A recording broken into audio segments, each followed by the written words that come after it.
Topic का last derivation है ये, और बहुत ही यूजफुल रिजल्ट है इसका। सबसे ज़्यादा यूज आपको कैपेसिटर में होगा। इस जो अगला चैप्टर हम लोग पढ़ेंगे कैपेसिटर, इसमें बार बार ये टर्म्स आएगा, इसलिए इसे प्लीज इसे याद रखेंगे। डेरिवेशन समझ लेते हैं। देखो हमारे पास एक थीन सीट है, एक पतली सी सीट है। इतनी पतली सीट है कि सिर्फ एक लेयर चार्ज का बन सकता हो। आई बात समझ में? अगर थोड़ा बहुत भी थिकनेस होंगे तो 2 लेयर बनेंगे।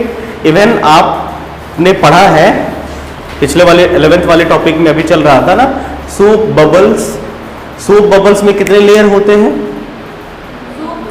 बोले थे ना, सोप बबल्स में कितने लेयर होते हैं? 2।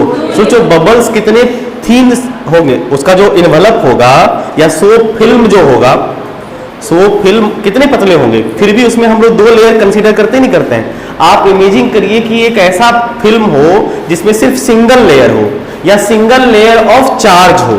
जैसे एटम्स होते हैं ना, एटम्स के सिंगल लेयर समझिए, या चार्ज का एक सिंगल लेयर समझिए जिसमें सिर्फ एक ही लेयर में चार्ज एग्जिस्ट कर सकता हो। मतलब थीन सीट होगा जिसमें सिर्फ एक लेयर चार्ज है।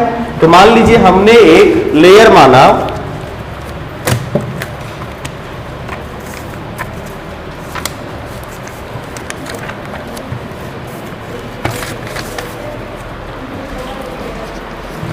ठीक है, मान लीजिए ये थीन सीट है हमारे पास एक। इस सीट पे इतना सीट है पतला कि इसके 2 लेयर्स नहीं है, एक ही लेयर है, और एक लेयर में पूरा चार्ज पूरे सरफेस में डिस्ट्रीब्यूटेड है। और ये लॉन्ग लेयर, मतलब लॉन्ग सीट का क्या मतलब हुआ? इनफाइनाइट लेंथ का। इसका डायमेंशन लेंथ ब्रेथ बहुत बड़ा होगा। हमें पूरे, जिस तरह से हमने लाइन ऑफ चार्ज की वजह से किसी भी पॉइंट पे फील्ड फाइंड किया ना, अब है कि सीट ऑफ चार्ज की वजह से फील्ड फाइंड करना है किसी भी पॉइंट पे। क्लियर? तो ये जो टेढ़ा है इसका मतलब यह कि इसका साइज इनफाइनाइट तक होगा। हमको किसी पर्टिकुलर सेक्शन से मतलब, जैसे लेंथ इनफाइनाइट था, हमने एक एल लेंथ के लिए या एच लेंथ के लिए इलेक्ट्रिक फील्ड फाइंड करी थी। आपने बाद में देखा था कि लेंथ से कोई मतलब नहीं है। यहां भी वही ऐसा ही होने वाला है। अब इसकी वजह से फील्ड निकालना है, तो क्या करना पड़ेगा? गॉस थ्योरम की मदद से। तो आप बताइए किस पॉइंट पे निकालना चाहते हैं? तो मान लीजिए इस पॉइंट पे निकालना चाहते हैं। अब जिस पॉइंट पे आप इस सीट की वजह से चार्ज निकालना चाहते हैं, उस पॉइंट पे आपको करना क्या पड़ेगा? गॉसियन सरफेस ड्रॉ करनी पड़ेगी। गॉसियन सरफेस ड्रॉ करनी पड़ेगी। और थीन सीट ऑफ चार्ज की वजह से गॉसियन सरफेस का नेचर कैसा होगा? थीन सीट ऑफ चार्ज की वजह से गॉसियन सरफेस का नेचर कैसा होगा? इमेजिन करो। देखो अगर एक पॉइंट चार्ज होता तो गॉसियन सरफेस स्फेरिकल। यहां पे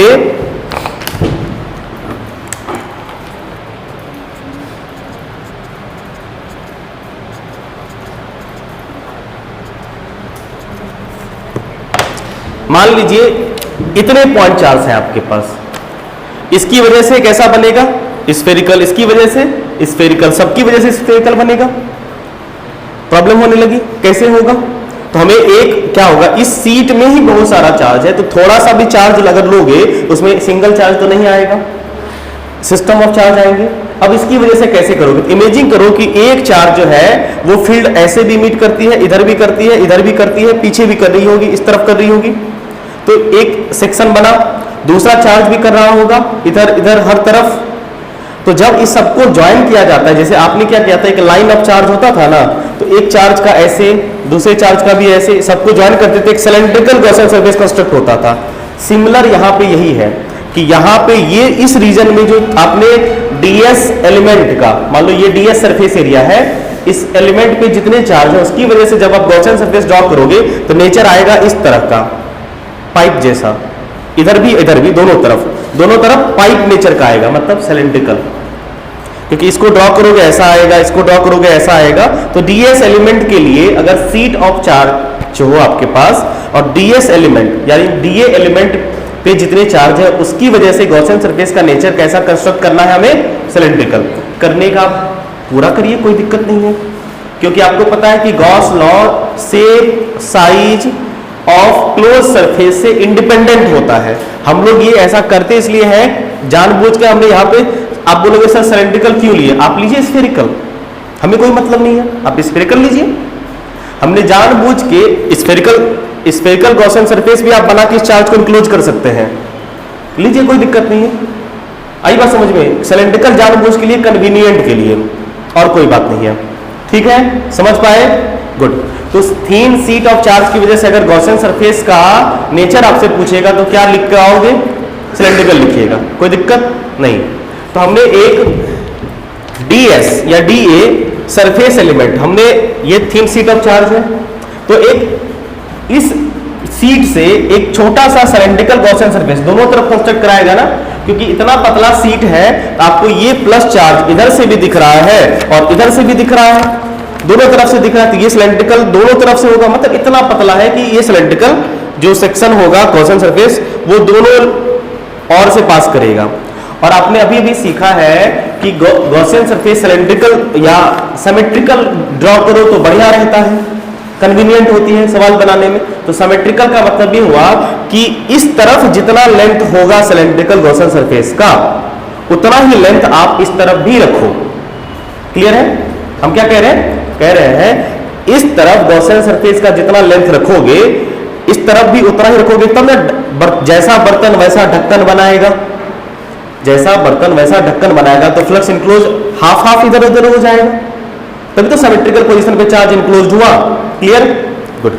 इसीलिए हमने क्या किया, आर पोजीशन पे आपको फील्ड निकालना था, तो हमने सीट से कहां पे, आर पोजीशन पे फील्ड निकालना था, तो यहां पे गॉसियन सरफेस बना आर डिस्टेंस पे सिलेंड्रिकल, तो पीछे भी आर डिस्टेंस पे सिलेंड्रिकल बना लेंगे। मतलब आपने जो गॉसियन सरफेस लिया है उसका लेंथ कितना होना चाहिए? 2r।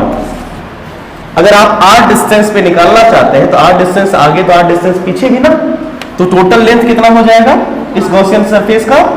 2r। कोई दिक्कत? ये आर रेडियस नहीं है, सिलेंडर का रेडियस नहीं है, रेडियस से तुमको कोई मतलब ही नहीं पड़ेगा, अगर रहेगा तो कुछ और मान लेना, r1 r2 समथिंग। ये हमारा इच्छाधारी आर है जिस पॉइंट पे हम लोग फील्ड निकालना चाह रहे हैं। कोई दिक्कत यहां तक नहीं? तो हमने construct a cylindrical Gaussian surface of length 2r क्यों किया, समझ गए ना? 2r क्यों? अगर आप r का करोगे तो r/2 ठीक है। अब हम लोगों ने क्या किया, एक सरफेस जैसे ये थीन सीट ऑफ चार्ज है, इस पे थोड़ा सा हमने क्या किया, सरफेस एलिमेंट ले लिया जिस पे चार्ज हमको निकालिए वाला। ठीक है? और इस चार्ज की वजह से किसी भी पॉइंट पे फील्ड निकालनी है। क्लियर? गुड। चलो, तो अब आप देखो, अब हम लोगों को सीट में देखना है, अब हम लोगों को गॉसियन सरफेस देखना है। गॉसियन सरफेस आप बताइए, इस पॉइंट पे आप फील्ड निकालना चाहते हैं ना, इस पॉइंट पे बताइए इलेक्ट्रिक फील्ड का डायरेक्शन क्या होगा? आउटवर्ड, पॉजिटिव चार्ज है ना, आउटवर्ड, तो फील्ड का डायरेक्शन इधर। और ये जो बेस सर्कुलर प्लेन एरिया है सिलेंडर का, ये सर्कुलर एरिया है ना प्लेन, इसका एरिया वेक्टर का डायरेक्शन, तो इस तरफ थीटा कितना होगा? इस सरफेस के लिए theta 0 degree. Very good. Curve surface की बात करें, आप ये बताइए कर्व सरफेस का एरिया वेक्टर इस तरफ और इलेक्ट्रिक फील्ड इस तरफ, परपेंडिकुलर हुआ दोनों। इलेक्ट्रिक फील्ड इस तरफ एक्ट कर रहा है, ये है इलेक्ट्रिक फील्ड का डायरेक्शन और ये है आपका एरिया वेक्टर का डायरेक्शन। तो कर्व फेस के लिए एंगल कितना हो जाएगा बाबू? 90। उसी तरह से ये भी कर्व फेस है, कर्व फेस के लिए एंगल कितना? 90 डिग्री। क्या कर्व फेस से कोई भी फ्लक्स कंस्टिट्यूट करेगा? कर्व फेस फ्लक्स कंस्टिट्यूट किया? 0 हो गया। तो कर्व फेस की वजह से नेट फ्लक्स 0। अब आपके पास जो नेट फ्लक्स बनेगा वो किसकी वजह से बनेगा? इसके पास जो दो बेस प्लेन फेस है उसकी वजह से। एक इधर वाला, अब बता इधर फील्ड का डायरेक्शन किधर होगा? पॉजिटिव चार्ज है, इधर ही होगा। इधर भी चार्ज की वजह से इस तरफ, इस पॉइंट पे, इस तरफ, इस पॉइंट पे, इस तरफ आउटवर्ड होता है ना। पॉजिटिव चार्ज की वजह से इलेक्ट्रिक फील्ड लाइन का डायरेक्शन आउटवर्ड होता है, इस तरफ एरिया वेक्टर भी इस तरफ, यहां भी एंगल 0। और यहां से जितनी दूरी इधर है उतनी ही दूरी यहां से इधर है, इसीलिए हम लोग कह सकते हैं कि यहां पे फील्ड का जो वैल्यू होगा या फ्लक्स की जो वैल्यू होगी, जितना आएगा उतना ही फ्लक्स इतना होगा। और आपको पता नहीं जैसा बर्तन वैसा ढक्कन, तो फ्लक्स हाफ हाफ होता है। आई बात समझ में? तो इधर फ्लक्स कितना होगा? E डॉट da, तो उतना ही फ्लक्स उधर भी होगा E डॉट da। सीधा 2 कर दें, दोनों को प्लस करेंगे तो 2 ही आएगा ना। आई बात समझ में? इधर भी फ्लक्स कितना हुआ? E डॉट da, यहां भी फ्लक्स कितना हुआ? E dot da। दोनों एंगल सेम ही है, 0 डिग्री, इसीलिए ये दोनों प्लस हो जाएगा। हाँ बाबू बोलो, E डॉट da नहीं होगा फ्लक्स? होगा ना, थीटा 0 डिग्री। हाँ, अब तो cos थीटा 0 डिग्री, तो ये हो गया 1, 2 EDA आ गया आपका टोटल फ्लक्स सर्कुलर प्लेन पे। क्लियर। आइए अब गॉस थ्योरम लगाएं। गॉस थ्योरम ये कहता है कि जो टोटल फ्लक्स होता है वो Q enclosed by epsilon not है, charge enclosed by epsilon not. बताइए आपके सीट पे तो बहुत चार्ज है, कितना चार्ज, इतना चार्ज है कि चार्ज डेंसिटी आपको देनी पड़ेगी।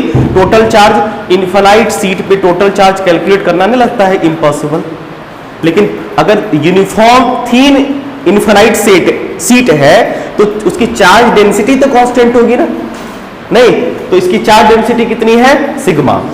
इसका यह मतलब हुआ कि charge per unit surface area कितना है, सिग्मा।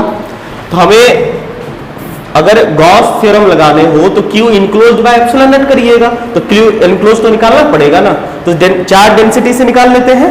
चार्ज डेंसिटी कितनी है, सिग्मा, तो सिग्मा बराबर Q बाय A। अगर इस सीट का टोटल चार्ज Q होता तो यूनिट एरिया में कितना चार्ज होता, Q बाय A। सिग्मा ये नहीं कहता है, तो हमारे पास कितना एरिया है, DA एरिया है, तो A एरिया पे कितना चार्ज होगा, Q sigma into A, therefore DA area पे कितना चार्ज होगा, सिग्मा इंटू DA। तो DA एरिया पे जितना चार्ज होगा वही ना चार्ज इनक्लोज्ड होगा बाबू। इतने चार्ज इनक्लोज की वजह से आप फील्ड अभी निकाल रहे हैं। क्लियर।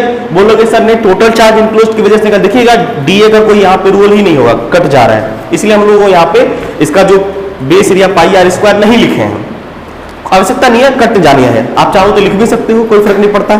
चलो, तो आप बताइए टोटल फील्ड कितना, टोटल फ्लक्स कितना आया था, डेरिवेशन से 2EDA और गॉस थ्योरम से Q enclosed by epsilon naught, sigma DA bye epsilon not.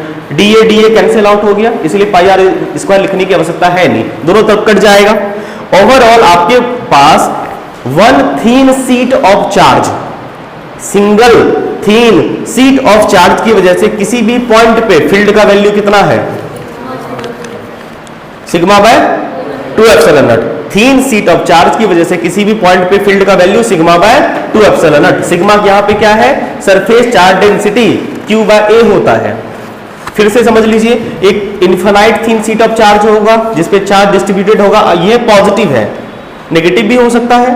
Negative में क्या होगा, डायरेक्शन इस तरफ, दोनों के बीच का एंगल 180 होगा, नेगेटिव फील्ड आएगा, क्या दिक्कत है, ये वैल्यू माइनस में लिखा आएगा, कोई दिक्कत नहीं। तो गॉसियन सरफेस कैसा कंस्ट्रक्ट करेंगे, सिलेंड्रिकल गॉसियन सरफेस कंस्ट्रक्ट जैसे किए हमें कि एरिया वेक्टर जो कर्व सरफेस है और इलेक्ट्रिक फील्ड के बीच का एंगल 90 डिग्री हो गया, इसलिए कर्व सरफेस से कोई भी फ्लक्स पास नहीं करेगा, कर्व फेस पे कोई फ्लक्स पास नहीं किया। अब बस फ्लक्स हमें मिल कहां पे रहा है, सर्कुलर प्लेन फेस पे, सर्कुलर प्लेन फेस पे हमें फ्लक्स मिल रहा है, जो कि दोनों तरफ सेम है, इसलिए हमने इसे अडॉप्ट कर दिया, गॉस थ्योरम लगाया, चार्ज इंक्लूड निकाला, charge enclosed surface charge density की मदद से निकाला और दोनों को इक्वेट करके फील्ड पता चल गया सिग्मा बाय 2 एप्सिलॉन नॉट। बताइए कोई दिक्कत यहां तक, पक्का 100%, बहुत। चलो यहां अब तुम्हारे मन में सवाल आएगा कि सर ये तो एक थीन सीट था जिसमें सिंगल लेयर थे, अगर हमारे पास थोड़ा थिक लेयर होगा जिसके बोथ फेस पे चार्ज होगा तो एक का समझ गए ना, दूसरा उसी तरीके से कर लेंगे। आइए करके देखते हैं। है बाबू, सिग्मा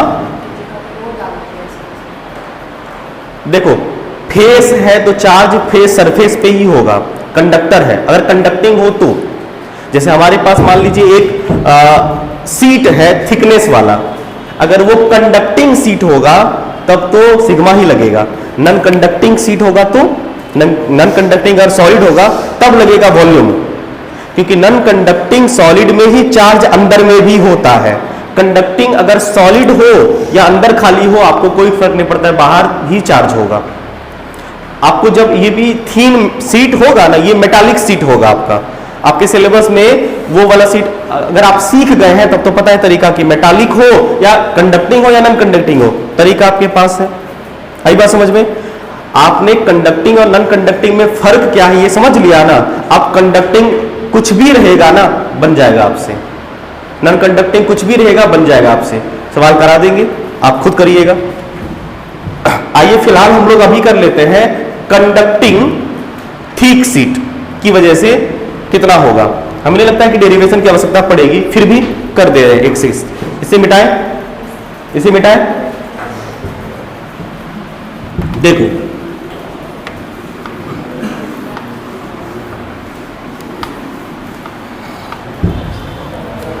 सवाल है फील्ड ड्यू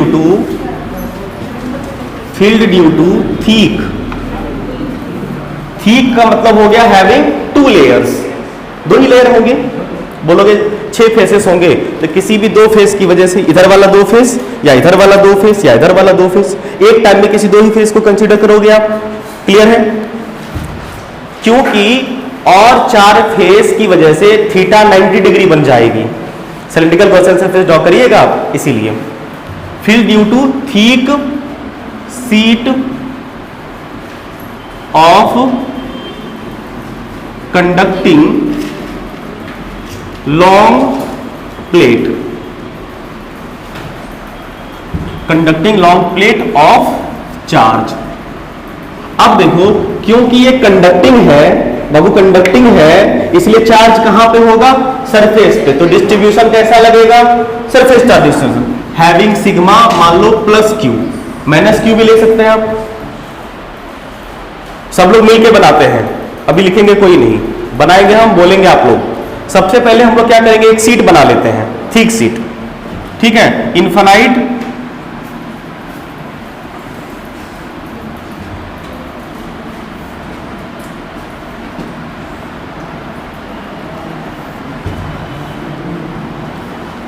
ये मान लीजिए सीट है, एक सीट अप, ये वाला इस वाले फेस पे बाबू नहीं,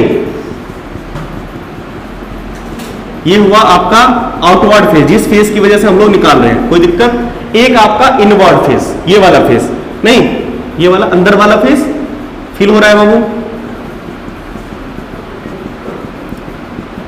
ये साइड वाला फेस नहीं, ये कौन सा फेस है? अंदर वाले फेस पे चार्ज दिखाए, कोई दिक्कत। अब हमें क्या करना है, आर पॉइंट पे, ये देखो इतना ठीक मत लेना कि एक सरफेस और 2 सरफेस के बीच का डिस्टेंस 2-3 किलोमीटर हो जाए, नहीं समझे बात को? ठीक मतलब कितना, ध्यान रखिएगा कि आर जो होगा ऐसा सीट मत लीजिएगा। कंडीशन अप्लाई, कंडीशन ये होगा कि जिस डिस्टेंस पे आप फील्ड निकालना चाहते हैं वो must be greater than thickness of seat. अब मान लीजिए सीट के बीच का गैपिंग है 10 सेंटीमीटर और बोलोगे मैं 2 सेंटीमीटर पे फील्ड बताओ, इनकन्वीनियंट हो जाएगा थोड़ा। आपको ध्यान में रखना है कि आर जो हो थिकनेस इतना ही हो कि आर के रिस्पेक्ट में कैन बी इग्नोर्ड। सही बात है कि नहीं? तब मान लीजिए आप 5 मीटर पे फील्ड निकालना चाहते हैं और पता चला कि एक सीट दूसरे सीट के बीच का डिस्टेंस 10 किलोमीटर है, तो मतलब ही नहीं बनेगा। आई बात समझ में? जो सिलेबस में देखो निकालने का निकाल सकते हैं, एक सीट को कंसीडर करेंगे इसके लिए 5 मीटर, दूसरा सीट के लिए 10 किलोमीटर प्लस 5 मीटर, ये ना होगा, लेकिन इससे कोई फायदा नहीं आने वाला, रिजल्ट अनअफेक्टेड होगा, कोई फर्क नहीं पड़ेगा। ठीक है, अब बताओ कैसा गॉसियन सरफेस बनेगा बाबू? सिलेंड्रिकल गॉसियन सरफेस बनेगा ना? कैसे बना है सिलेंड्रिकल? मान लिए ना कि सिलेंड्रिकल बनेगा है। इसका जो गॉसियन सरफेस होगा, जैसे इसके लिए ये निकालेंगे ना, ऐसा पीछे भी है बाबू, कोई दिक्कत? कैसा सिलेंड्रिकल गॉसियन सरफेस कैसा बनेगा बाबू? सिलेंड्रिकल गॉसियन सरफेस बनेगा। किस डिस्टेंस, जितना डिस्टेंस यहां से उतना ही डिस्टेंस यहां से भी, बोलो गुड। अब आप इस पॉइंट पे फील्ड निकालना चाहते हैं, सुनना, इस पॉइंट पे इस एक सीट, सिंगल सीट की वजह से फील्ड कितना होगा? अभी सीखा है आपने, सिंगल सीट की वजह से किसी एक पॉइंट पे फील्ड कितना होगा? Sigma by 2 epsilon not. बोले थे ना इधर फील्ड इधर होगा ना, इस तरफ कितना? सिग्मा बाय इलेक्ट्रिक फील्ड का वैल्यू इस तरफ electric sigma by 2 epsilon not. बोलो हमको इस पॉइंट पे चाहिए, पी पॉइंट पे फील्ड हम निकाल रहे हैं, तो इस पी पॉइंट पे दूसरा वाला भी तो फील्ड लगाएगा, कितना? कितने डिस्टेंस की वजह से? कितने डिस्टेंस की वजह से? आर के रिस्पेक्ट में थिकनेस इग्नोरेबल है, क्या वो डिस्टेंस जो थिकनेस देखो अफेक्ट करेगा? दोनों सुनो, किताब उताब है? तुम लोग कुछ नहीं लाते हो, बुक वगैरह सब कॉपी में लिखोगे ना? हाँ, अच्छा। देखो एक बात सुनो, इस डिस्टेंस पे फील्ड निकालना है। इस सीट की वजह से फील्ड पता चली सिग्मा बाय 2 एप्सिलॉन। अब इस सीट की वजह से, बैक वाले सीट की वजह से इस पॉइंट पे फील्ड का डायरेक्शन इधर ना होगा, कितना? इस डिस्टेंस की वजह से कितना फील्ड आने वाला है? कुछ नहीं, क्योंकि ये डिस्टेंस बहुत ही कम है। आप ये समझिए ना कि दो थीन यानी सोप फिल्म ले लो, सोप फिल्म कितना पतला होगा, तो इस डिस्टेंस की वजह से फील्ड में कोई खास वेरिएशन आने वाला है नहीं, कुछ खास चेंज आएगा तो हम कह सकते हैं कि इस सीट ऑफ चार्ज की वजह से भी इस पॉइंट पे सिग्मा बाय 2 एप्सिलॉन नॉट के बराबर होगा। नहीं मानोगे कोई बात नहीं, मत मानो। सुनो, ई का फॉर्मूला क्या है जरा देखो तो, सिग्मा बाय 2 एप्सिलॉन। आर कहीं इन्वॉल्व है? इंडिपेंडेंट होता है आर से, कोई फर्क ही नहीं पड़ता है। सीट ऑफ चार्ज की वजह से जो फील्ड का वैल्यू होगा आर डिस्टेंस पे इंडिपेंडेंट होता है। बोलोगे फिर सर इन्फिनिटी पे? इन्फिनिटी पे ऐसे जीरो होगा, बुद्धि का प्रयोग करो। लेकिन जैसे इस सीट की वजह से ये आर नहीं बताता, इस तरफ बताता है, आर से इंडिपेंडेंट हो गया तो कोई फर्क नहीं पड़ता है। या अगर फर्क भी पड़ता तो इतना डिस्टेंस की वजह से फील्ड में कितना चेंज होता? बहुत कम। मान लीजिए बहुत कम का चेंज आता तो सीधा सीधा एडप्ट कर सकते हैं। बोलो, इस चार्ज की, इस सीट ऑफ चार्ज की वजह से भी फील्ड यहाँ पे ई, इस थीन सीट ऑफ चार्ज की वजह से भी इस पॉइंट पे फील्ड इसी डायरेक्शन में ई होगा। ये हुआ फर्स्ट फेज। फर्स्ट फेज की वजह से फील्ड का वैल्यू E1, और सेकेंड फेज की वजह से भी इस पॉइंट पे फील्ड का डायरेक्शन इधर होगा ना, और ये भी कितना होगा? E2, और कितना? Sigma by 2 epsilon not. तो बताइए टोटल फील्ड कितना आया? दो थीन सीट ऑफ चार्ज की वजह से, दो लेयर ऑफ चार्ज की वजह से, दोनों का, क्योंकि दोनों के बीच का एंगल कितना है? 0 डिग्री। दो वेक्टर 0 डिग्री पे सीधा ऐड हो जाता है। अच्छे से बैठो मनीष कुमार है। देखो यहां पे तो समझ पाए, बात पकड़ पाए? Therefore total field due to 2 layers of, नहीं, या sheet of charge, thick sheet of charge. Thick का मतलब हो गया 2 layers, due to thick sheet या 2 लेयर्स ऑफ चार्ज। कितना हो जाएगा बाबू? E net equal to sigma by 2 epsilon not plus sigma by 2 epsilon not मिला जुला के सिग्मा बाय एप्सिलॉन नॉट। यही होता है कैपेसिटर के बिटवीन फील्ड का वैल्यू, क्योंकि कैपेसिटर में 2 प्लेट होते हैं, 2 कंडक्टिंग प्लेट होते हैं, 2 सीट होता है। जानबूझ के हम आपको यहां बताएं क्योंकि ये हमें पहले अभी न कभी बताना ही पड़ता। छाप लीजिए फटाफट, चलिए छापिए। चैप्टर ऑफिशियली खत्म हुआ, अब हम लोग करेंगे सवाल। आज भी कुछ क्वेश्चन, अभी समय है तो कुछ प्रॉब्लम अभी होगा, और आप लोगों को आज क्वेश्चन मिलेगा, उससे रिलेटेड आप टॉपिक में जहां भी क्वेश्चन पूछ सकते हैं, ठीक है।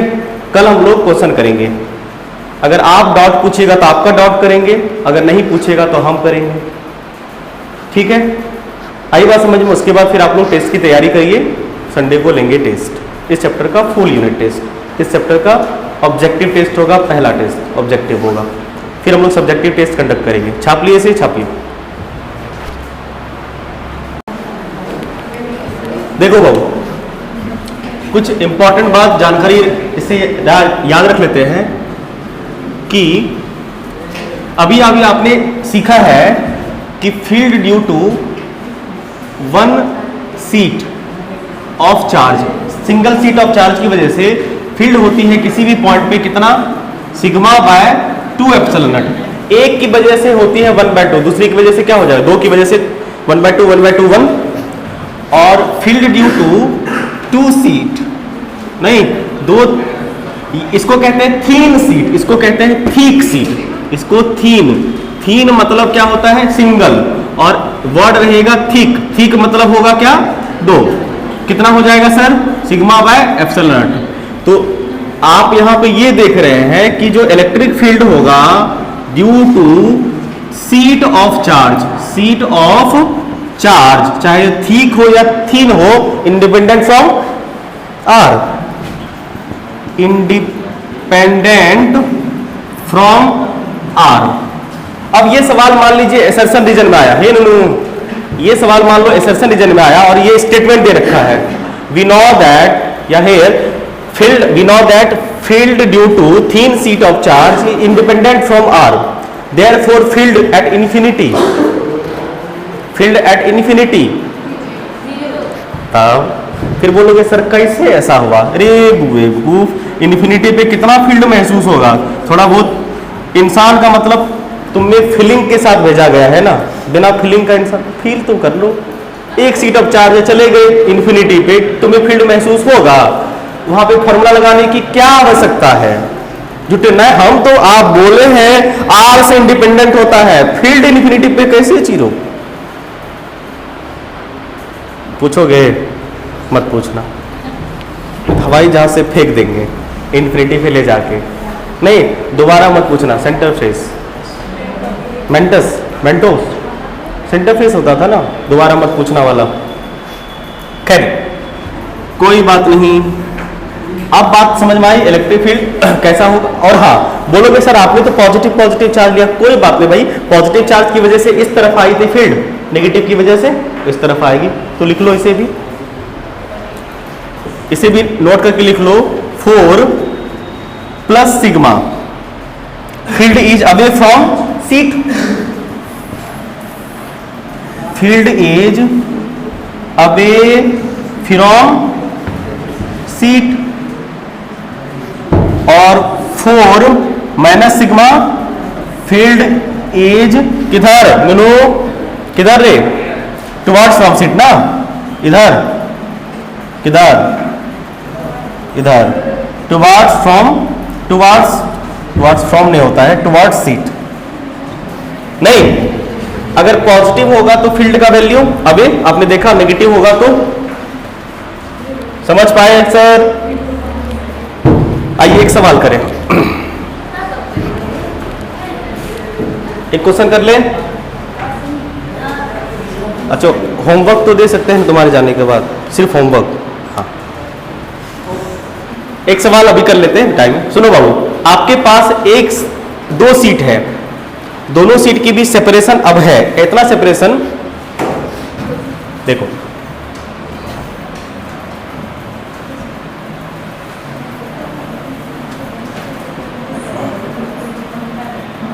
एक सीट है, सुनिए बाबू, इस सीट का सरफेस चार्ज डेंसिटी है सिग्मा प्लस सिग्मा। एक दूसरा सीट है, मान लीजिए आइडेंटिकल सीट है या लॉन्ग सीट ही होगा, क्या फर्क पड़ेगा, फिर भी आइडेंटिकल सीट है मान लो, इसमें भी चार्ज डेंसिटी प्लस सिग्मा ही है, दोनों के चार्ज डेंसिटी सेम है। अब यहां पे आपको 3 पोजीशन दिखेंगे, इस पोजीशन पे ये इस तरफ, इस रीजन में फील्ड फाइंड करिए, इस पोजीशन पे फील्ड फाइंड करिए, इस पोजीशन पे फील्ड फाइंड करिए। आपको सवाल दिया गया कि find E at 1, 2 and 3 region, इस रीजन में फील्ड फाइंड करें। चलिए करिए, फटाफट आंसर बताइए। नहीं बताओगे, कोई बात नहीं, तो क्या फायदा रहा ये सब पढ़ाने का, नोट करके लिखाने का, इंडिपेंडेंट फ्रॉम आर।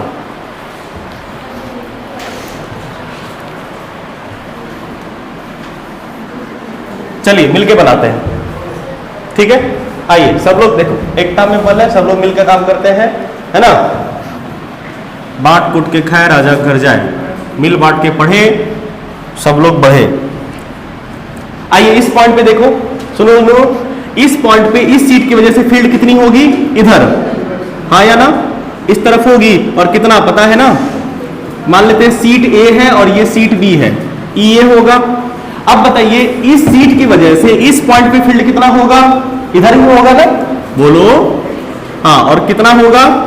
इस पॉइंट पे भी फील्ड जो होगा इस तरफ ही होगा, ड्यू टू दूसरा प्लेट, कोई दिक्कत? अभी कितना मैग्नीट्यूड बाद में बात करेंगे। आइए बीच वाले पॉइंट पे चलें। दिख रहा है सर बोर्ड पे, देखिए इस पॉइंट पे इसकी वजह से फील्ड का वैल्यू इस तरफ, ये हो गया EA। इस चीज की वजह से इस पॉइंट पे फील्ड का वैल्यू इधर, कोई दिक्कत?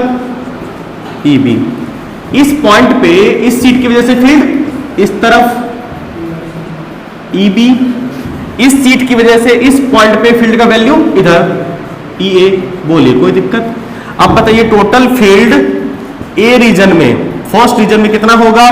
दोनों का डायरेक्शन सेम है तो EA प्लस EA, और EA का वैल्यू आपको पता है sigma by 2 epsilon naught, sigma by 2 epsilon not, क्योंकि ये थिकनेस बहुत ही कम होता है बिटवीन दी इसके रिस्पेक्ट में, तो कुल मिला के sigma by epsilon naught region 1 में। कोई दिक्कत? किधर? नेगेटिव। हाँ बोलो, ये बोल रहे थे क्या? दोनों के बीच का एंगल कितना है? वेक्टर है ना, दोनों के बीच का एंगल कितना? 0 डिग्री। 0 डिग्री पे सीधा ऐड कर देते हैं ना दो वेक्टर को। सॉरी, EA बराबर EB है ना, EA बराबर EB। ठीक है, डायरेक्शन क्या होगा? देखो एक बात ध्यान रखना, इसमें साइन कन्वेंशन बहुत मैटर करेगा। ये वाला डायरेक्शन पॉजिटिव लीजिएगा तो ये वाला डायरेक्शन क्या होगा? निगेटिव। तो बताइए ये भी माइनस ये भी माइनस ये, तो दोनों माइनस ये ना बाबू, ये भी माइनस ये और ये भी माइनस ये, तो टोटल प्लस होके कैसा हो जाएगा? बोलो यस। ठीक है, तो बताइए E1 आ गया तो E2 कितना होगा दोनों? जल्दी बोलो। हाँ, क्योंकि ये हो जाएगा, इधर है EA पॉजिटिव नहीं और EB नेगेटिव, और मैग्नीट्यूड सेम है, सरफेस चार्ज डेंसिटी सेम है, तो मैग्नीट्यूड सेम, तो टोटल कितना? 0। पहले समझो ना। E3, अब बताओ EA पॉजिटिव और EB भी पॉजिटिव, तो मिलके दोनों सेम सेम, तो sigma by 2 epsilon not plus sigma by 2 epsilon not, और कट्टो प्लस होके टोटल कितना होगा? Sigma by epsilon. अब समझ पाए? पक्का? फटाफट एक सवाल बनाइए और जाइए।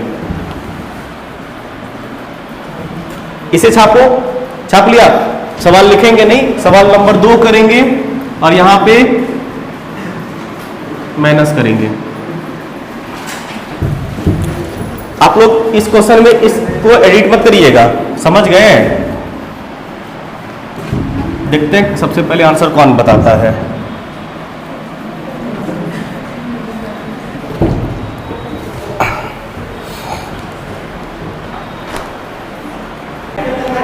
सर अगर इधर उल्टा किए तो इधर उल्टा करिए, आंसर आ गया, ये ना? ठीक है, देखो बाबू इस पॉइंट पे हमको यहाँ पे आपको डायरेक्शन समझाना चाहते हैं कि फील्ड का डायरेक्शन याद हो जाए, और कोई बात नहीं, आपको पता है, आप लोग समझदार हैं। इसकी वजह से फील्ड इधर होगा EA, इसकी वजह से फील्ड किधर होगा? EB होगा ना। नेगेटिव की वजह से फील्ड टुवर्ड्स द प्लेट, इस पॉइंट पे इसकी वजह से फील्ड इधर होगा, हाँ या ना? इसकी वजह से फील्ड इधर होगा, कोई दिक्कत? इस पॉइंट पे इसकी वजह से फील्ड इधर होगा, इस पॉइंट पे इसकी वजह से फील्ड इधर होगा, EA और EB। तो आप बताइए ये दोनों क्या हो गया? पॉजिटिव।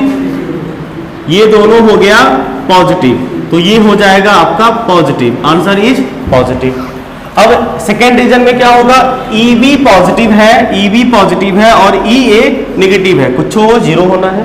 थर्ड रीजन में दोनों नेगेटिव, ये भी नेगेटिव, ये भी नेगेटिव, और दोनों मिलके नेगेटिव नेगेटिव नेगेटिव। आई बात समझ में?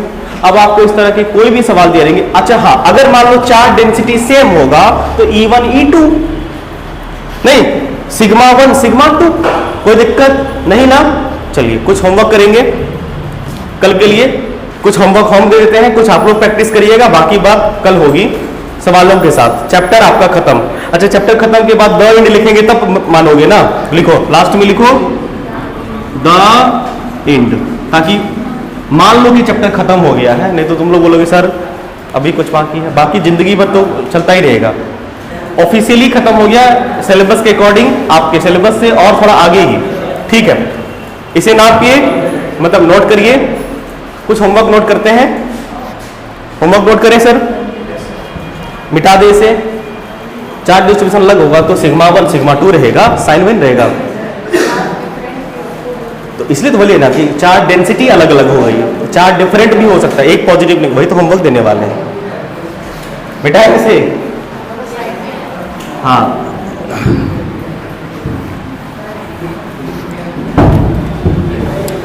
चलिए होमवर्क नोट करिए फटाफट।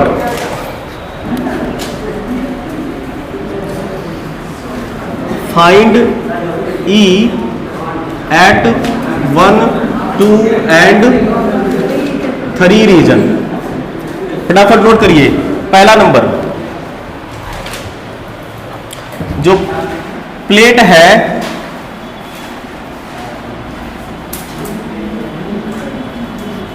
ए, इस पे है आपका प्लस सिग्मा 1, प्लेट बी है plus sigma 2, region 1, region 2, region 3। दूसरा सवाल,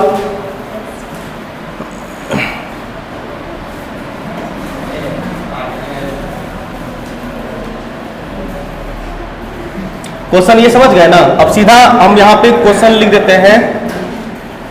इफ, हाँ चलो दूसरा, इफ चार्ज ऑन ए है, सुनो, A equal to minus sigma 1 और sigma on B equal to minus sigma 2। अगला सवाल तीसरा,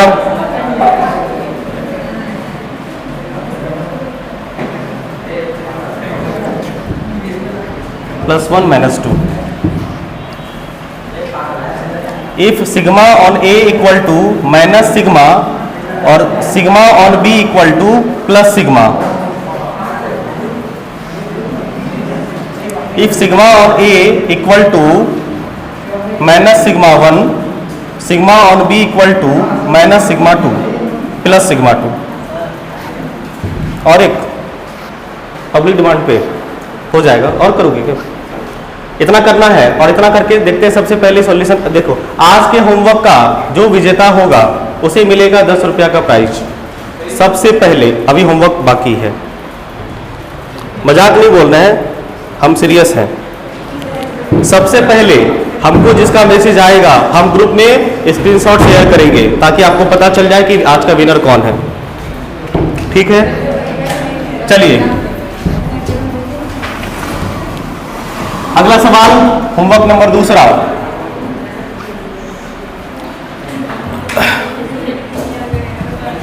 सवाल ये है, फाइंड फील्ड ड्यू टू पहला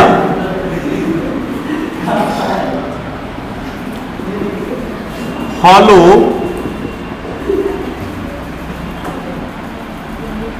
सिलेंडर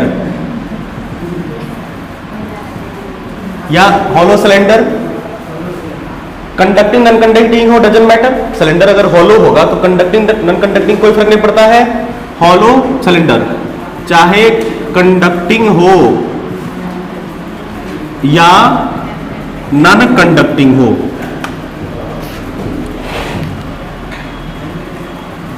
कंडक्टिंग हो। और दूसरा solid,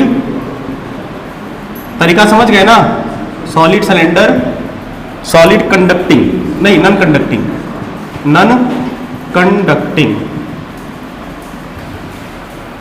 eight r greater than r, r equal to r, surface outside inside at outside surface and inside for the दोनों सवाल के लिए। तरीका एकदम पता है, स्फीयर वाला तरीका मेथड चलेगा, ध्यान रखिएगा। इसमें आपको क्या चीजें ध्यान में रखनी है ये करेंगे, ठीक है।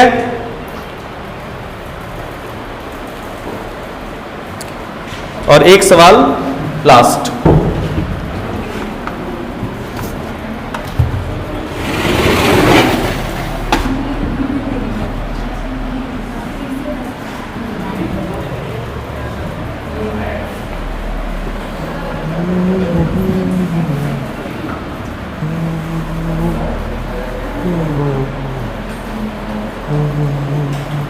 नोट किया? क्वेश्चन नोट किया बाबू? जल्दी बोलो, नोट किया?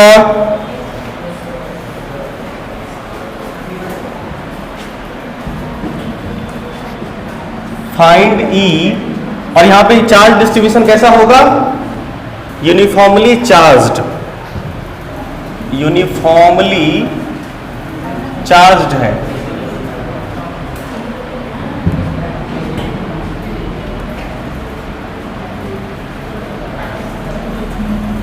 फाइंड फील्ड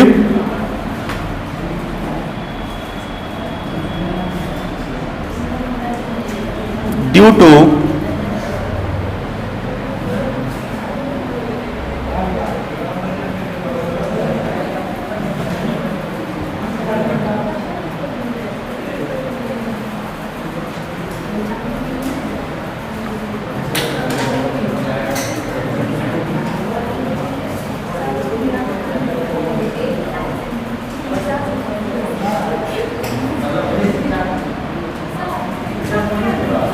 किसका फोन है? बकलोल है, किधरों किधरों चला जाता है।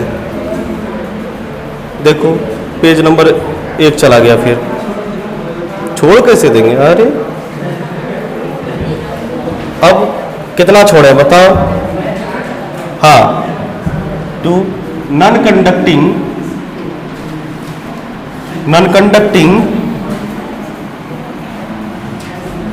Sheet of large surface area and thickness D contain uniform charge distribution of density, कौन सा? Volume charge density rho. Find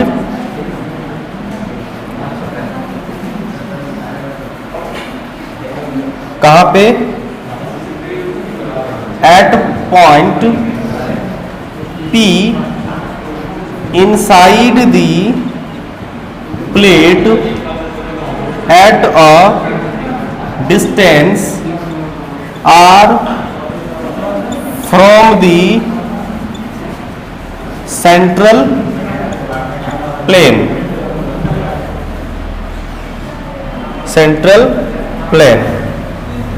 also draw the graph between E and X। समाप्त। मिलते हैं कल इसी होमवर्क सबके साथ, ठीक है, और कुछ नए और अच्छे सवालों के साथ। कल का क्लास डाउट क्लास, इस चैप्टर को पढ़ के आइए। चैप्टर में जो चीजें आपको दोबारा पूछने का मन हो, कोई सवाल हो आपके मन में, तो हम लोग कल करेंगे प्रैक्टिस। कल इस चैप्टर का क्वेश्चन प्रैक्टिस होगा, ठीक है। धन्यवाद। चैप्टर खत्म। दिनांक 7 आइए।